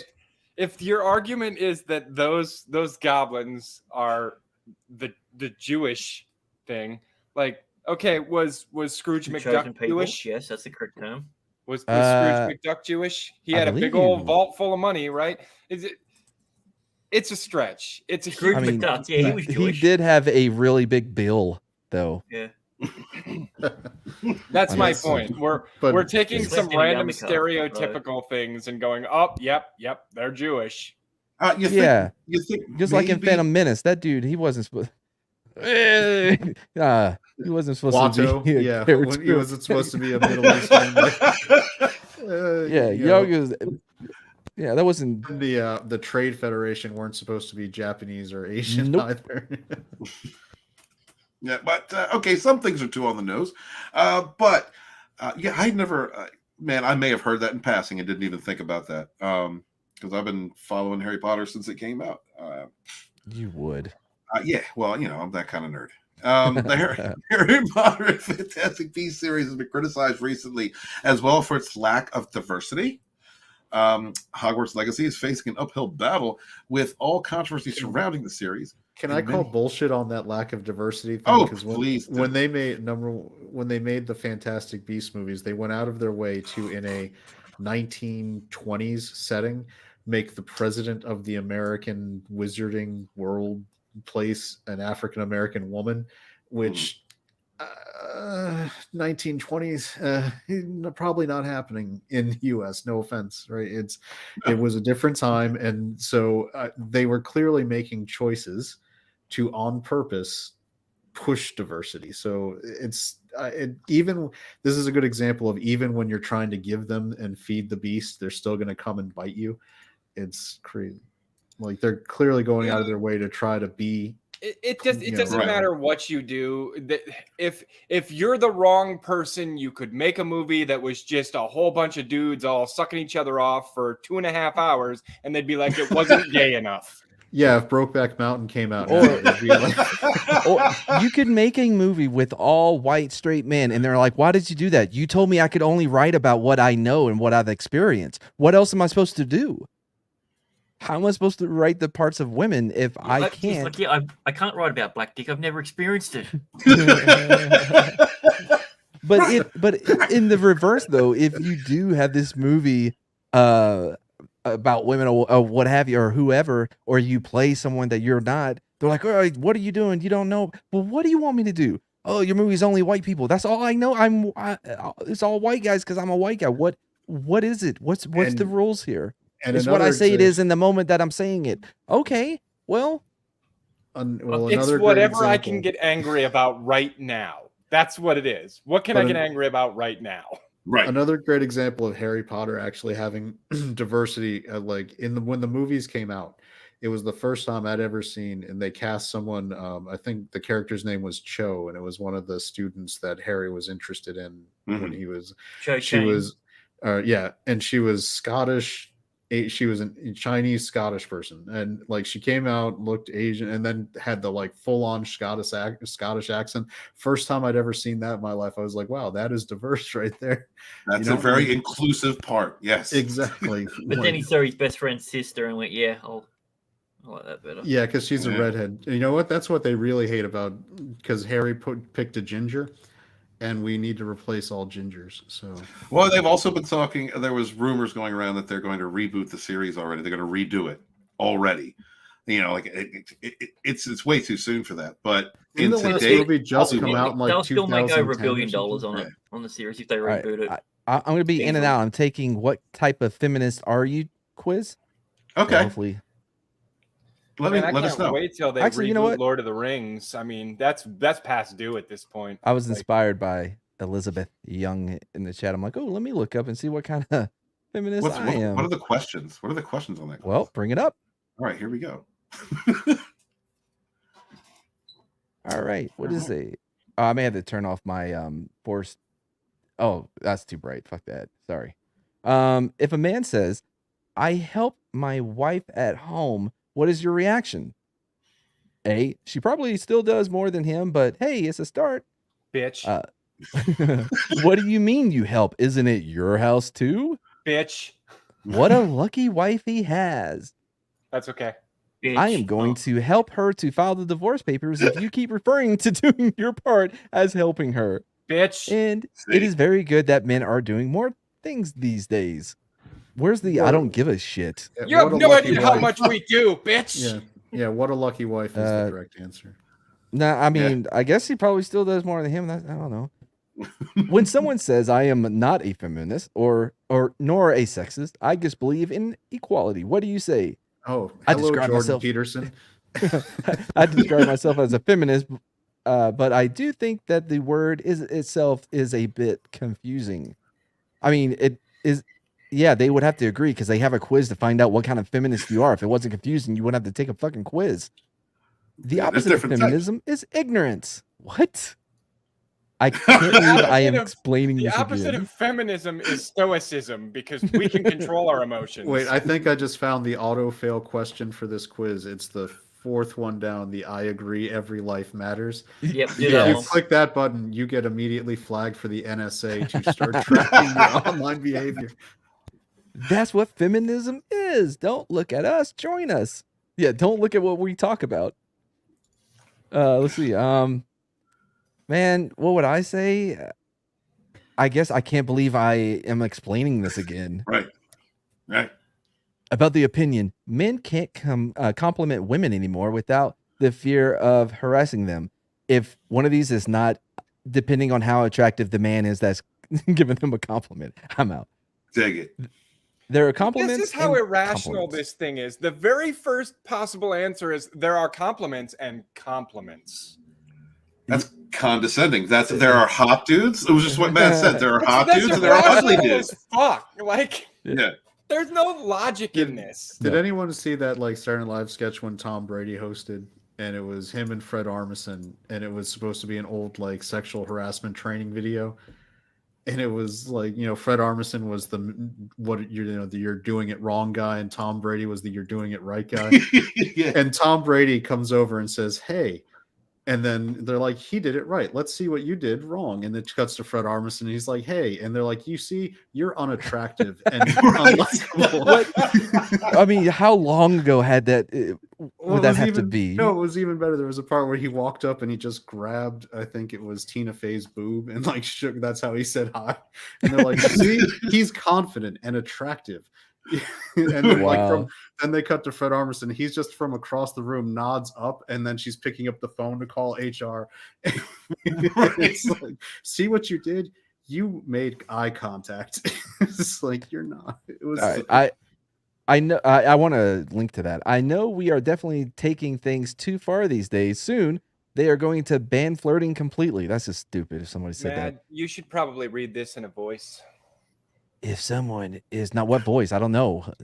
If someone is not sure if a compliment is harassment and out of fear prefers to shut up, then great. We have achieved the goal of explaining consent. What? That was perfect. Fuck no. A good compliment in the right situation is good for self-esteem, but these are not the type of compliments that feminists are complaining about. Mm-hmm. You go, girl. It is. Chad, do you want to try? I know how you love. No, I'm out of the voice business. No more. If a compliment makes the other person feel uncomfortable, it is not a compliment. It's harassment. Let's not fall in the trap of trying to justify everything. Nobody We flirts. will demonize everything. Mm-hmm. Out of fear prefers to shut up, then great. None of these would be my response. Number 4. All right. Well, what if? Okay. Yeah. What if? Okay. Well, too late. That's it. About men paying dinners, dates, drinks when dating women. Oh, I wish we didn't. I mean, to be fair, I make my girlfriend pay everything, but she's the one, she makes the money, so it's expected. It is called being a gentleman. More of that, please. Why would I say that? Why? Okay, whatever. If something is free, then you are the product. So more important than who pays is what everybody feels is owed for the price of the. Wait, what? So more important than who pays is what everybody feels is owed for the price of that dinner or drinks. You're an idiot if you're like, oh my God, he bought me a mixed shake. I forgot what they're called. McShakeable. Now I have to at least give a hand job. Yeah, I was gonna say that's a handy easily. Yeah. A vagina. Wait, was it large? You Uh, probably have to spit on your hand then if it is. Are you he talking got- about like a shamrock shake? Because like, whew, those are good. Oh, he got 2 cherries on my sundae. That means anal. Well, at least at the beginning. Well, at least at the beginning, it's nice. It's a nice tradition. Gender shouldn't have anything to do with who pays the bill. What about he buys the dinner and she buys the drinks? Oh, I'd go heavy on the drinks. Yeah, I'm my getting her money's drunk. worth. Yeah. Oh hell yeah! I mean, I guess I'll just get a Don Perignon, thank you. yeah. Gender shouldn't have anything to do with who pays the bill. Yeah, That's a it's bit racist. whether or not you're Yeah. dating a radical feminist or not. And I would, I would recommend not. So there we go. About women's. Why Oh do my we have to god. look at this picture in the back? Okay, let me get through this quick. I don't want to sit here for as long as we did. All right. Do I respect it? Yes. Do I like it? Nope. But hey, your body, your choice. I'm on board with that one already. It is just hair. Seriously, get over it. Would you say it to a man? I'm not sleeping with a man. I mean, Right. yeah, I'm pretty sure I have said, Eric, shave your shoulders at least once.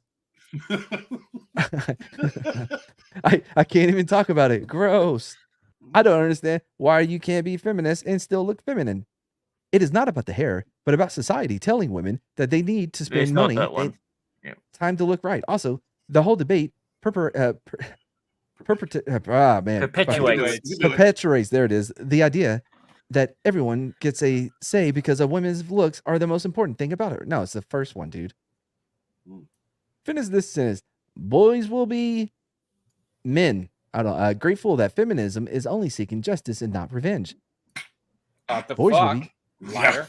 Yeah. I thought boys will be feminists as they benefit from it too. Boys will be equal with girls. Boys will be boys. Boys will be held accountable for their actions. It's Boys, it's in the lyrics. yeah. Oh, son. Oh, you have to Oh, get mother- emailed. All right. Results.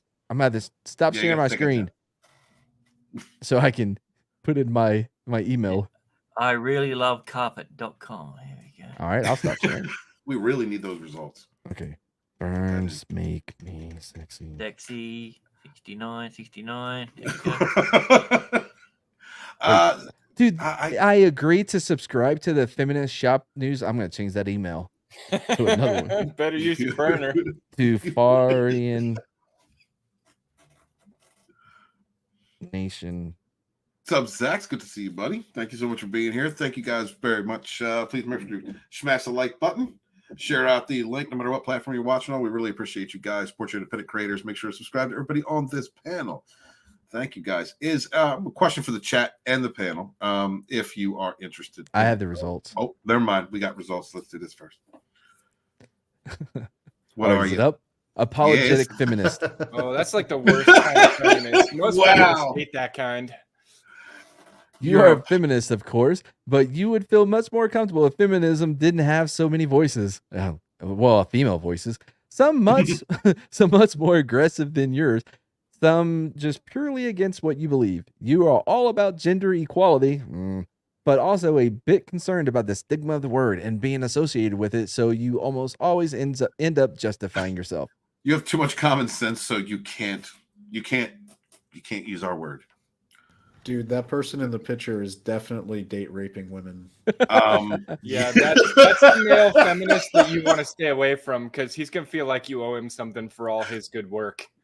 But I'm an ally. Come upstairs. Right. That it is a self-defeating system where you're not a fan of men or whatever, so you surround yourself with feminists and also men who say they're feminists and they're the worst men on the planet. So yes, of course you hate men because you have surrounded yourself with the most vile and gross men, around it. If you are a straight woman and you're a feminist and you surround yourself with them, your choices are limited. So yeah, I can see why you hate men. Elizabeth Young says, if you can't tell the difference between a compliment and something inappropriate, they haven't been outside the world much. They need to get off their computer and go out and touch grass. I agree. Thanks, Sugar Tits. Excellent. I mean, Excellent. It's all about learning the art of innuendo. I mean, that's what flirting is, Yeah, and I'll being able to feel a person out too. Like how they react, how they're acting to you. Not the way that you guys are thinking. You just always make sure that everything you say could be taken one way or a completely harmless way. And if they call you on it, you go, no, I meant it in the completely harmless way. Yeah, I wanted to fist you, pound fist, yeah, like that. Yeah, but you're only going to get that benefit of the doubt is if they find you moderately attractive. If they don't, you do not get, you automatically go in the category of danger. Exactly. So I do it the same way I buy mall swords. I wear a COVID mask and sunglasses so nobody knows who I am. I found that the clip for the satellite, and at the end, we can't play it on here. I know. I'm just telling you what the rules were, and it was: be handsome, be attractive, don't be unattractive. That was the rules for avoiding sexual harassment in the workplace, and it's 100% true. And how 9 years ago? 9 years ago. It was 9 years ago it was put out. How much has changed? A lot. Well, yeah, they turned on the Higgs Biden, not Higgs Biden. Why do I do that every time? Higgs. What's the thing? Yeah, that one. They turned that shit on and put us on the wrong timeline. We all got shifted. It's like we all quantum leaped. We're all Sammy Beckett over here. Oh, and they switched it back on right before the midterms. They switched it back on, and look at us now. It's slightly better, maybe. Before we head out, Biden's really been turning it around. Before we head out, let's take a poll. All right. I think Trump snuck in and planted those papers in his closet. Absolutely. Body hair on women, yes or no? What? No. It's cool if you do that, but no, it's gross. It's fine. I'm assuming that we're not talking about bald. Well, no. We're in the right places. I believe shave. Yeah, no, alopecia, ears down. Yeah. Okay. Gregory. You got oh man, did y'all hear? You hear? Eddie Murphy last night. Yes, that was great. You know what? Keep Will Smith's wife's name out. You think we can play that? You think we can play that clip? No. They censored it out on the last round. So we can't play it. All right. I'm going to close out. It's coming around 2 hours, guys. Thank you guys so much for being here. We appreciate you out there. Remember to smash that like on the way out. If it's your first time visiting, please subscribe to the channel. No matter what platform you are watching this on, we greatly appreciate you. I'm going to go around the horde now and let everyone do their outros, tell you where they're going to be. First up is the man for whom the namesake of the show itself, the great Matt Mardigan. Nailed Tell them about yourself and where they can find you and what they can do with you. Yeah. Well, actually, better than that. This is quick. It's less than a minute. Can I just play a clip from today's episode? Sure, absolutely. As long as you don't copyright strike it. It's not. Oh, Mother me? was Korean. Yeah. And my father was Black American. She gave me this picture when she was real sick. I was only 9 years old. They say they loved each other. They were real loyal. They were really happy. But then when he finished military duty, He left, and we never saw him again. She told me to find him, but I didn't like him because he left us. But I knew one day, when I grew up, I would find him whether he was dead or alive. I sent a couple letters to the Defense Department. Nothing Nothing happened. happened.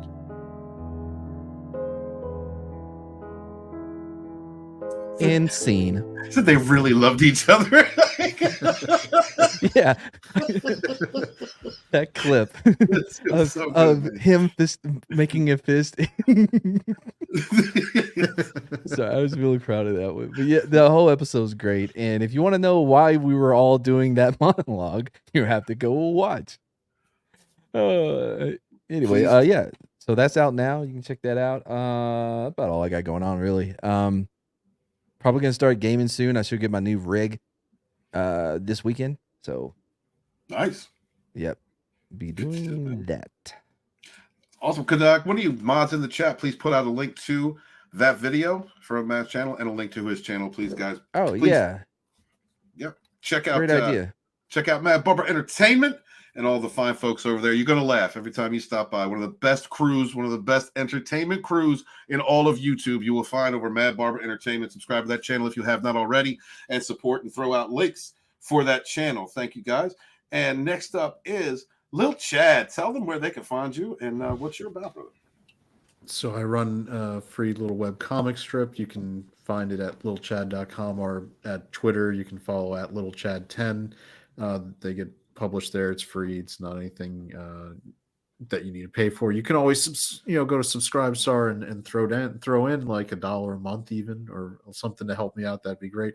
I co-host with Slender a podcast called the Ascendant Art Podcast here. It's on YouTube, Rumble, and it goes up. I think we're going to start doing it on Fridays, so hopefully you guys can swing by and watch that. That's all I got going on. I do the Mad Cinema and have a great time doing that, so I'll be over there a lot if you enjoy that. I'm actually more proud of plugging that one because the one today was hilarious and I had a great time doing it.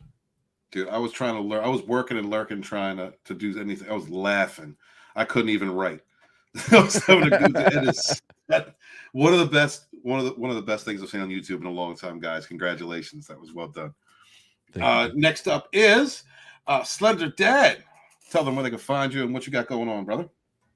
Well, like Lil Chad, I am one half of the Ascendant Art Podcast, which we're thinking we're going to be moving to Friday nights at 9:00 p.m. Eastern Time. I am generally the louder and angrier one. I have critical takes on almost everything modern media puts out these days.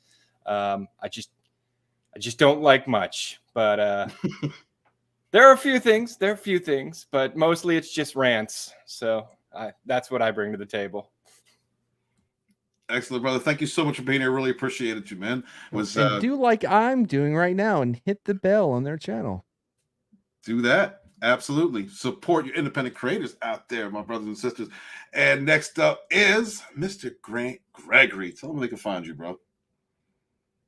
He's away, isn't he? He walked away. Grant. Oh. Yeah, Grant, do an outro. Oh, Anybody can do an Australian accent? Oh, me? Hell yeah. Well, I can do a New Zealand accent, but it's pretty close. Okay, sounds good. Do his outro. I can do my New Zealand Batman. Oh, yeah, it's me, New Zealand Batman. Quokkas. And Grant Gregory. I usually don't do it this long, so it kind of. Sorry, I'm back now. I had a phone call. So yeah. You already did your outro, man. You're good. Too bad. I've got another one. So you'll catch me a little bit on the midweek hump. We have Ruin Leon on, so that'll be pretty cool.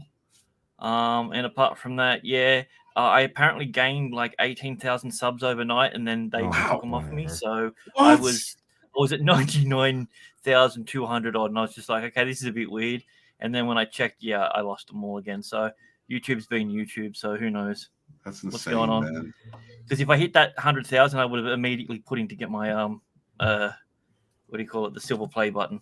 Yeah. I mean, all I hear is no. Usually, I keep my AC at 62 degrees when I sleep, but today it was 65 degrees, and I slept so hard to sleep. But no, That's all I'm hearing right now. We don't use Fahrenheit; we use Celsius. So yeah. Oh, fuck off. Hey, no. What's going on with that? I don't understand. What's that? We don't have an ending, so I was like, hey, why don't we play the ad for our new sponsor here at Mad's Dump? Oh, sounds awesome. Okay. All right. I'll do. So we'll see y'all later. Real quick. Thank you guys so much for being here. Appreciate each and every single one of you. Please remember to support your independent creators out there, whether they're making books or comics, or they're doing videos on YouTube, Rumble, Odyssey, whatever it is. Please support your indie creators. You don't know how much it means to an independent creator who's doing it all on their own. We don't have an industry to support us. We only have each other. We rise together. Please check me out this weekend on my channel. I'm going to member stream at 6 p.m. Eastern Standard Time on author Stephen Walton and Rogue Entertainment. This week's guests are going to be Mega Reacts and Captain Infinity. Can't wait to see you guys there. Thank you very much. If you're first time being here, please hit that subscribe button. And let's cue the outro. Oh, wash your hands, wash your ass, be good to each other, suffer no fools. It's an ad for a new sponsor. Okay, here we go. Doing it. We're doing it. Right? Yes. Okay. Red Gun Tea is the most conservative tea on the market. It's made with freedom, liberty, and a southern drawl. This ain't that weak British tea. It's America's tea. And as Americans, it's our patriotic duty to ensure the only tea that touches our lips is made right here in the U.S. of A. What does it taste like? If you have to ask, you should go back to where you came from, hippie. We're pro-life, pro-gun, and pro-freedom. We're Red Gun Tea.